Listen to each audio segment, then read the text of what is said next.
Na sua opinião, como o cristão deve lidar com o pecado? Eu me chamo Marcos, sou presbítero na Igreja Presbiteriana de Lago Azul, Novo Gama, Goiás. Todos nós sabemos que viver a fé não significa viver sem problemas, não significa viver sem lutas. E talvez a pergunta que mais nos inquiete seja essa: como o cristão deve lidar com o pecado? A verdade é que mesmo depois de nascermos de novo, mesmo depois de termos sido regenerados, ainda continuamos pecadores. João deixa isso bem claro em 1 João, capítulo 1, verso 8. Se dissermos que não temos pecado nenhum, fazemos-nos mentiroso, então já somos pecadores. Ou seja, a presença do pecado é algo constante em nossas vidas, é algo constante dentro da nossa realidade, da realidade do crente.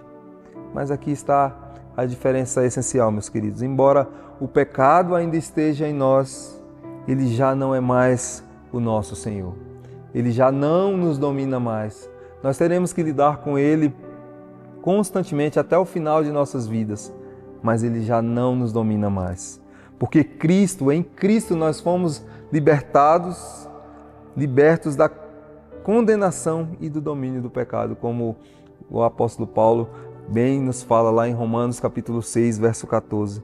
Isso quer dizer que todo cristão, como cristão, nós não vivemos mais acomodados com o pecado.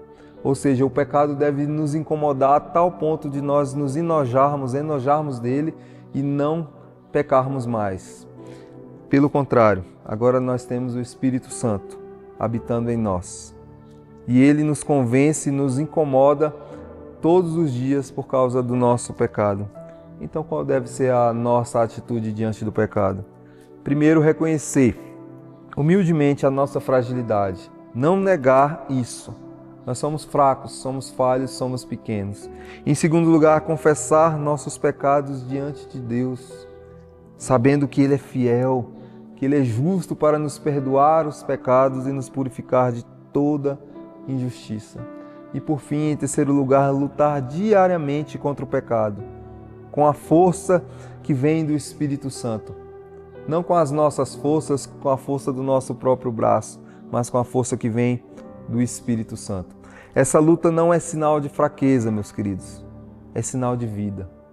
Somente aqueles que nasceram de novo, eles reconhecem o seu pecado, reconhecem as suas dificuldades, mas continuam lutando, continuam buscando, então, vencer o pecado dia após dia em suas vidas. E quando cairmos, porque vamos cair, não devemos fugir de Deus, mas correr para Ele. Porque temos um advogado junto ao Pai, Jesus Cristo, o Filho de Deus. O cristão continuará pecando, mas não vive dominado pelo pecado. A nossa história já tem um final garantido. Nós seremos transformados, seremos livres de todo o pecado um dia na presença do Senhor. Enquanto esse dia não chega, nós seguimos confiando, lutando e confessando o nosso pecado, caminhando na graça, certos de que aquele que começou a boa obra em nós há de completá-la no dia de Jesus Cristo. Que você continue lutando contra o pecado, que o Espírito Santo continue te dando forças e que nós possamos cada vez mais pecar menos. Deus nos abençoe.